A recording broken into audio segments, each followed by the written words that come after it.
On today's episode of Locked On Avalanche, the Avs remain undefeated on the season.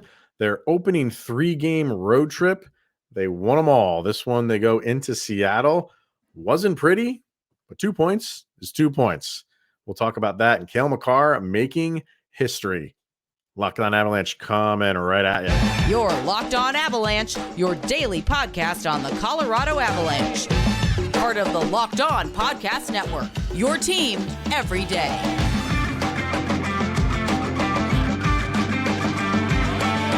All right, everybody. Welcome to the Locked On Avalanche podcast. We're part of the Locked On Podcast Network, your team every day. I am your host, Chris Maselli. With me, as always, Mr. Shaggy Von Doom, Kyle Sullivan. Thank you, everybody, for tuning in, making it your first listen of the day. That's always appreciated.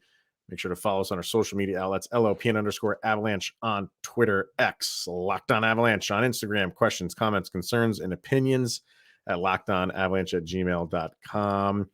And follow us on our YouTube channel over on YouTube. Hit subscribe. Get notified when a new show goes live. We won't hit you on the head with a tack hammer over there. Don't worry. If you know, you know. And definitely subscribe to our subtext to become one of our insiders and chat with Kyle and I one-on-one. Link to that is in the show notes below. And we'll get to some of those subtext comments a little bit later on. But we'll start right off at the top, Kyle. Avs 3-0-0 on the season. This was one that I was looking forward to, and I think Logan O'Connor was too. We'll talk about him in a minute. But yeah, this was not pretty. And I none of that playoff series last year was pretty either. So I think I'm getting to the point where I don't like playing against the Seattle Kraken, because this is how they force you to play. And while the Avalanche are a very skilled team, it's difficult. They make life difficult for you. The Avalanche rose above it and somehow, some way got 4 goals out of it. That might be because Philip Grubauer has been struggling the past couple of years. But again, this is like the no quit attitude that the Avs have. So even when they're out of their game and not playing that particularly well, they can still put up 4 points on a pretty decent team that's kind of really making you work for everything. And see, I think you touched on it right there, Chris. This was not a beautiful game. This was not a pretty game. The Kraken, they were ready. That home crowd, that home opener, honestly, for Seattle, the vibes were there. Seattle came out, they were buzzing. They were up 1-0, and they played a game that it was similar to the playoff series. It was just gritty, nasty, chippy. And you know what? You said it. You said it wasn't a beautiful game. If you take a step back and look at it, like even the non-biased ESPN broadcast was saying, like, this Avalanche team is slow, and Seattle is this and that and this and that. The Avalanche won 4-1. They took out that top line. Mikko did get a goal late in the game, but that top line was not a factor. At the end of that first period, Nathan MacKinnon had seconds of puck time. And yeah, all those guys didn't have anything. And for the Avalanche to take that lump, get a shorthanded goal, an empty netter, and just completely, again, a 60-minute game. I think this is going to be something we're going to be preaching about this Avalanche team, because this is what we said for the first 3 games, a 60-minute game, and the top line didn't perform. That's fine. We have other options, and that's such a relief for Avalanche fans. Yeah, you said like the top line, especially, the Nathan MacKinnon and the top line started out as Nathan MacKinnon, Mikko Rantanen, and Valnichushkin. So that changed in the second.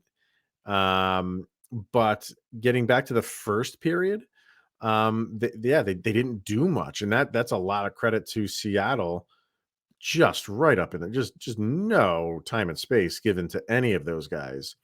And I found it interesting we were all wondering, not really wondering. We knew that the Kraken fans were going to be booing Cale Makar every time he touched the puck.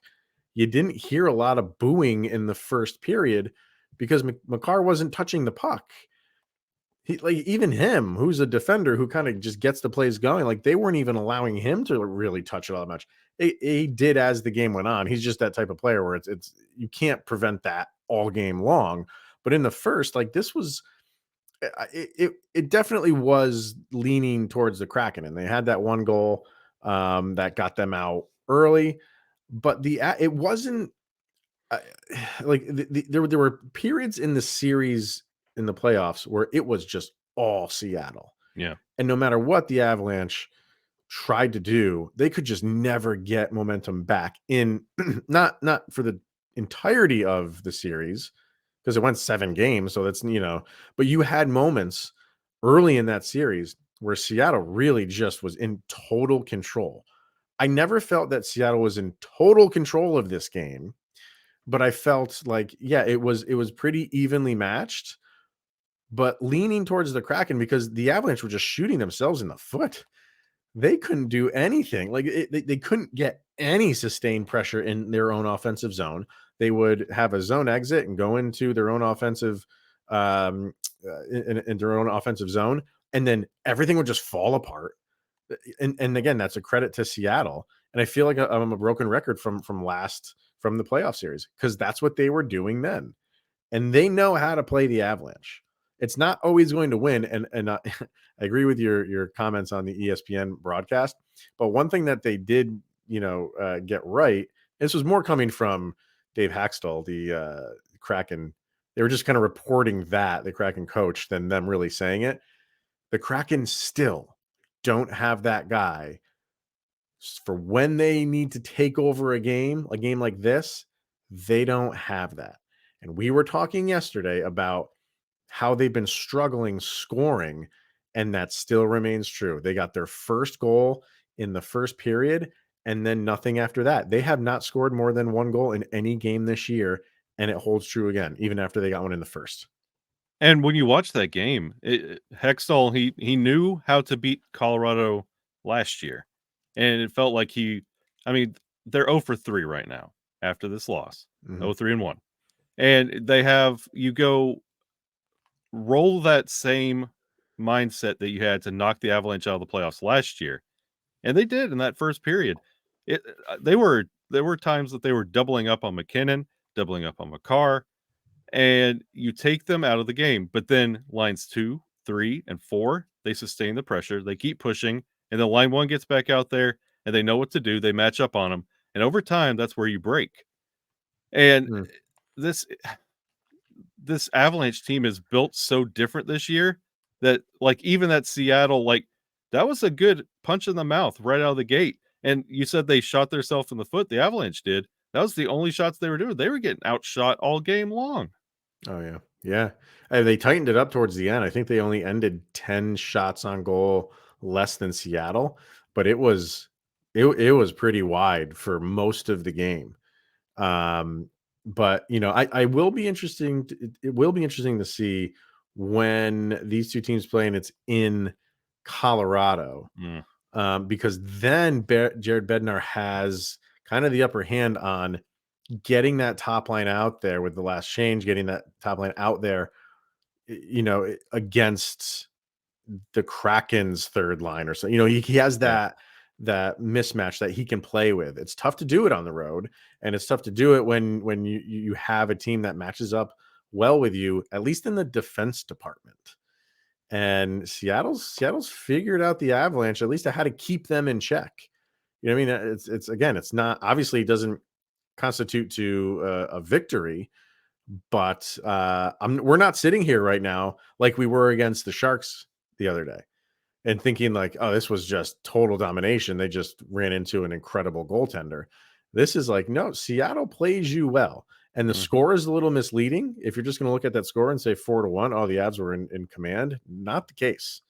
Definitely not the case. It was a struggle. You saw it improve as the game went on, but you had some just how I said you just could not. It had just no continuity.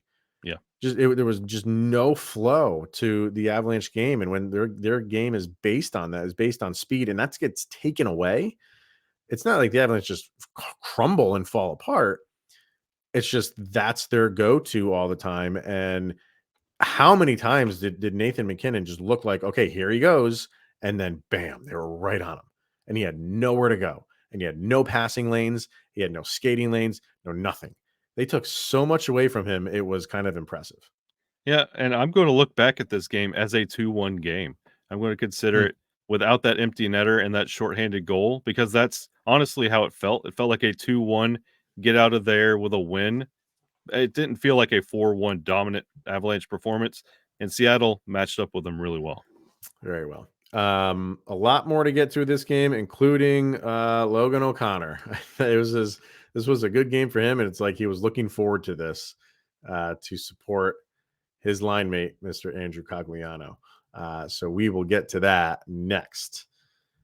We're going to talk about eBay Motors right now, Kyle, and patience, drive, and passion. It's what brings home the winning trophy, and it's also what keeps your ride or die alive. eBay Motors is everything you need to maintain your vehicle and level it up to peak performance, from superchargers, roof racks, exhaust kits, LED lights, and more. Whether you're into the Nathan McKinnon trio of speed, power, or style, eBay Motors has got you covered with over 122 million parts for your number one ride or die. You'll always find exactly what you're looking for.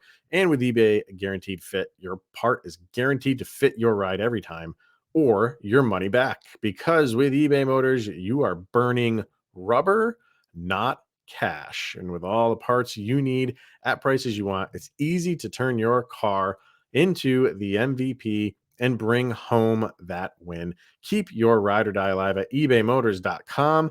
Eligible items only, exclusions apply. An eBay Guaranteed Fit is available to U.S. customers only.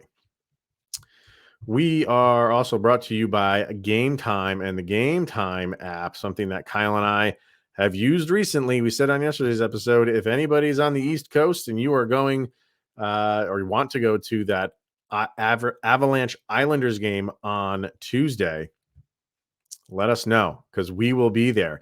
And no joke, we bought our tickets using Game Time. And you shouldn't have to worry when you're buying your tickets to the next big event like the Avalanche and the Islanders.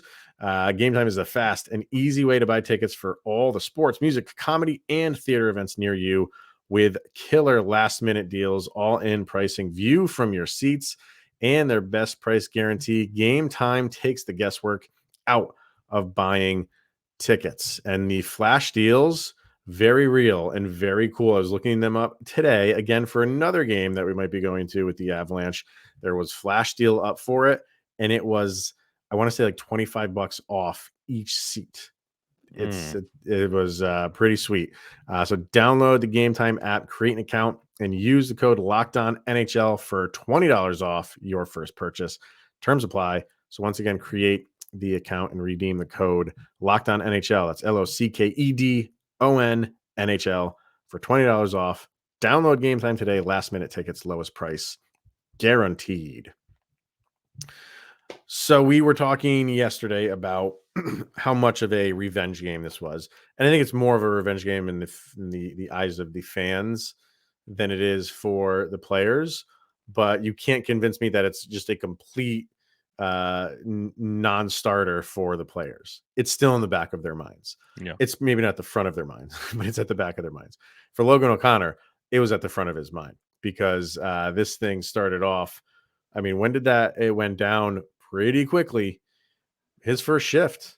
Yeah. And he went after Eberle, who is responsible for, and Eberle's not that type of guy, but hey, things happen. But you're gonna have to man up on the ice next time we see you. Logan O'Connor did, and protected his boy Cogliano. And this is his second fight of the year. We've only played 3 games. And He's throwing haymakers. You know what it is? I think McDermott not being on the ice now that Cogliano's back, I think McDermott has him in the locker room. He's like, all right, bud, this is what I need you to do, Logan. Go out there and you need to find Eberle and take care of him for me. And LOC is just like, yeah, you got it, Kurt. Here we go. And he goes out there and he's just McDermott's little agent of mayhem. And if he didn't tally that shorthanded goal, it would be interesting to see if this is the new LOC, if he's just the rough up guy. But that shorthanded goal, that's back to classic vintage LOC. So that I mean, really, really did make me happy to see. if at the beginning, we should have done this at the beginning of the year, we would said, okay, who on the Avalanche could have a Gordie Howe hat trick? Mm, I don't think I would have put Logan O'Connor in there at no, all. I probably would have put um, Josh Manson. I probably would have put Nathan McKinnon in there. I would have put He'll throw Miles down. Wood up there. Miles Wood is another. Yeah, like there's probably 10 guys I would put on the Avalanche before I would put Logan O'Connor, but he almost had it. Yeah. All he needed was the assist, and he would have had it. But I think getting and the goal being shorthanded, there should be a special name for that. If you get the Logan or the Logan O'Connor hat trick now. Oh, there you go. Make it your own LOC. Right. But I put together the 3 stars of the game graphic. If you follow us on Twitter, I put him at number 1. Yeah. I felt like, you start the game like that, you get some revenge on what happened to your teammate, and then you get a shorthanded goal on top of it, and then you just played solid on top of all that. Overall, I thought he was kind of deserving of being the number 1 star. And it was beautiful, poetic hockey justice. LOC gets some of that fight into the period. They interview Nathan McKinnon, ask him, "Hey, do you hate Seattle? Is there any carryover from last year?" Yeah. And of course, before the game, Nathan says, "No, of course not." No, yeah, As the hockey professional that he is, yeah. and Eberle's picking teeth off the ice. Yeah. Oh, there is. Yeah. When I saw that, I was like, well, he's just saying the right thing. Yeah. He's just saying he's not going to get, he's not going to put that out there. No bulletin board material, put it out there in the ether. Like, no, saying the right thing. And then what happens on the ice speaks differently. You betcha. For the second star, I put Georgiev on there. Yeah. He's been great so far this year, and I don't think we are talking about him enough. He's living up to everything right now. Like for this game, like it was one of those we've talked about it. It was a tough, grinding game. He needed to make saves. He absolutely did that, and he has done that so far. I know it's just a small sample size with 3 games, but he's been stellar in those 3 games so far. And I was just looking, that's 1 goal per game. That's all he's That's giving it. up. That's it. Yeah. Yeah. And with this, we talk about, and that's a great point. We don't talk about Georgiev enough because all we do is talk about the top 9, Cale Makar. Like you want to focus on that stuff right now. Like, how are the new guys doing? Things like that. I get it. Right. But if you're letting up 1 goal a game with all of these other scoring talents and Mikko getting 2 goals in 1 game, a game winner, another goal against the Kraken, like you're talking about all this offense, if you're letting up 1 goal a game, you're doing the job and you're doing it well. Mm-hmm. And the deeper in the season you go, and if you continue on this trek, I think we don't talk about him enough, but I think everybody's going to start picking up on this, especially with how goalie play is right now. Like Jack Campbell looking rough. Like it's kind of rough to see. I think you're going to start hearing a lot more about Georgiev and the stellar season he started out with. I think so. I think they let him go another game, just that home game, that first home game. I think they'll have him start that, and then maybe they give him a little bit of a break for a game after that. We'll see. I don't know. Yeah, and with the good, obviously comes the bad. I don't want to harp on the bad, but you're seeing a lot of Ryan Johansson kind of comments out there right now, and I'll just say this: like again, how we're singing the praises of Alexandar Georgiev after 3 games because that's deserved. A lot of people are kind of on the opposite right now with Ryan Johansson, and I don't think I agree with everybody how I don't want to say like he looks like lost out there. I just feel like he is still just acclimating himself to this, and we need to give him time. I know nobody wants to hear that, but you need to give him time to and we've seen this so many times. We saw this with Josh Manson. Did we not see it with Evan Rodriguez last year? It took Erod a little while to get going, and once he did, we were all annoyed and not annoyed. We were all mad that he is no longer on this team.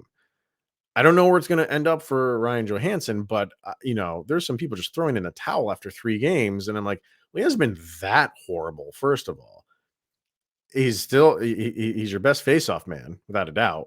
Let the game come. This is a new system for him, so I'm not going anywhere near that panic button with Ryan Johansson. Number one, because I don't think he's playing that terrible. And number two, we're 3 games into the season, people. Let's just pump the brakes a little bit. I can promise you this right now, Chris. If you go and look at these takes on Ryjo not living up to expectations, scroll into their timeline a year from now, they can't complain about Sam Girard right now because he's having a really good start to the year. So the trade Sam Girard guys are like, oh, well, I can't say he's doing good because that's against everything I've ever said. So, hey, this Ryan Johansson, where's your 3 goals a game? So is that what we're doing now? Like we've shifted our hate to or not fully. You can't say, wow, Sam Girard is having a good year. Because that's contradictory to everything you said last year. We're going to now Ryjo. Let's trade him. What are we doing here? Yeah. I mean, I'm not seeing like, let's trade him or anything, but I'm seeing like some disappointment. And he hasn't played great, but he hasn't played god awful either. So he's winning faceoffs and he's doing things the right way. It just takes time. My biggest issue with him right now is the power play. Yeah. Like on the second line, he's doing what he's got to do. But on that power play, if you're playing on that first line power play, you got to mix it up. And that's where I kind of want to see some fast improvement for him. But that kind of goes for the whole power play unit as a whole, because they're really not producing as it is right now. Penalty kill, aces. Nobody's scored on you yet for that. Couple more things we'll get to, and that third star of the game, which I put on there, it's our golden boy, and he made some history. So we're going to talk about him next. Right now, however, we are going to talk about the Sleeper app, and I don't think there is a better app out there, Kyle, for daily fantasy sports. Would you say? No, I love this app. It's fantastic. So, if you want to win 100 times your money, play daily fantasy hockey on Sleeper. There's so many outcomes, possible scenarios for this season, but to have a chance at winning, you need to play daily fantasy hockey on Sleeper. As the official daily fantasy app of the Locked On NHL Network, Sleeper is our top choice for daily fantasy sports, especially daily fantasy hockey. And with Sleeper, you can win 100 times your cash in daily fantasy hockey contests. And I would say, look forward to this next game the Avalanche have, because that's up against the Blackhawks, right? So I think some guys on the Avalanche are going to want to let Connor Bedard know this is how we do it in Denver, Colorado on Thursday. That'll be fun. I can't hear you, but you're going to have to fix your microphone. Anyway, with studs like Nathan McKinnon, Mikko Rantanen, even Cale Makar, all you need to do is pick more or less on stats for these stars. Choose the stats like goals, assists, saves, plus, minus, and more. And Avalanche fans, you can get 100 times your payout on Sleeper. So start paying attention and get your picks right so you can win big. Use the promo code LOCKEDONNHL and you'll get up to a $100 match on your first deposit. Terms and conditions apply. That's Locked On NHL. See Sleeper's terms of use for details. All right, we good? Yeah. Okay, we're good. Let's get to Cale Makar, and then we have our sound check to get to as well. But Cale Makar on that shorthanded goal, which Logan O'Connor scored, got the assist, gave him 250 points for his career, which is the fastest anybody has got, a defenseman, I should say, the fastest a defenseman has ever gotten to 250 points. And you have to think like all of these other, point totals for certain games, like you just feel like he's going to be knocking off all of these. You don't really see him slowing down at all. And he's in an elite company that he has surpassed. And he's paving his way to be the next grade 8. And it really is. like you heard, they mentioned on the ESPN broadcast, he's in Hall of Fame company, and he's already like Hall of Fame level player right now, and you're just getting the beginning of it. And it's just amazing that he's wearing an Avalanche sweater, and we are so lucky. And we only have 30 minutes to talk about this team, and Cale Makar is one of those you should be leading episodes with, but it's just par for the course, and we're kind of accustomed to it. But you got to celebrate moments like this for Cale Makar. Yeah, I mean, we're lucky to have a front row seat to all that, without a doubt. What I'm looking at some stats here. I don't know if any jumps out at you. I mean, it was kind of a pedestrian game. What's that? The only thing the Avalanche led in stat wise was hits. Everything else was a losing effort. That was it. Ouch. That's it. What was the total on that, on the hits? On the total hits, let's see right here. It was 11-20. They were outshot 38-28. Yeah. It dictates the tempo all the way through the game. Like, you felt being outshot. It was that tempo all the way through, and this why that Nichushkin empty netter at 3 minutes and 14 seconds before the end of the game. Yeah. It felt freeing because you had a little bit of that lead, because everything in that game felt like such a slog. Like, you couldn't get anything going right. Mm-hmm. And it's one of those that you mentioned earlier, like the power play. It'd be nice to capitalize on one of those, since they're calling everything nowadays. You're walking out of an NHL game with 5 to 6 power play opportunities now. If you can convert one of those, you could breathe a little bit on 5-on-5, and when everything's mounted against you, you could breathe a little bit better. But that's why we preach the importance of the power play, because in games like this, having that little bit of a breath with a man advantage is vital. Yeah, man. But and you know, it's nice that your penalty kill on the other end of that is doing so well, 100%. But you're just taking too many penalties still. Like, I think you've got at least 4 penalties in every game so far this year. Yeah, and if you're walking away with a shorthanded goal, you're really capitalizing on that penalty kill. Yeah. Over on Subtext, our insiders over there have some things to say about this game. This is from our boy Vargar. Said the Avs didn't play their best. At times they looked slow and out of sorts, but they pushed through and came away with the victory. Pros, Georgie really did track the puck well. He's proving last year was no fluke. He's a true top 10 starting goal in the NHL. Cons, Johansson isn't, well, all right, this is where I go pump the brakes, Vargar. Johansson isn't the solution at 2C. He's slow, plotting, and doesn't think the game fast enough. He didn't win as many faceoffs as you'd expect, and if he's not doing that, I don't see a place for him. It was a rough game for him. I'm not going to, sugarcoat it, but, I don't want to make a blanket statement and then just say, like, he's no longer their solution at 2C. I think he still can be, and I think we need to give him more than 3 games. That's just not a big enough sample size. If it doesn't happen, it doesn't happen, but I still think he definitely can be that guy. Hey, Nichushkin scored an empty netter tonight. That's no way to be off the hook. He also has not been producing. Lehkonen, like, you got something out of him tonight, and he's been trying, but that's the only member of that line that has found success so far. Yeah. Easton says Georgiev, Lehkonen, O'Connor killed it tonight. And of course, you have the Mikko snipe. Bo and Ryjo, he said outside of the dot for Ryjo, and Tatar looked rough. I know that the time for these new additions to gel together and get used to each other, and for the Av system, which is, I'm right there with you. Druin said each shift was either a ghost or threading passes, needs to find some consistency. Totally agree with you there, sir. Yep. Totally agree with you there.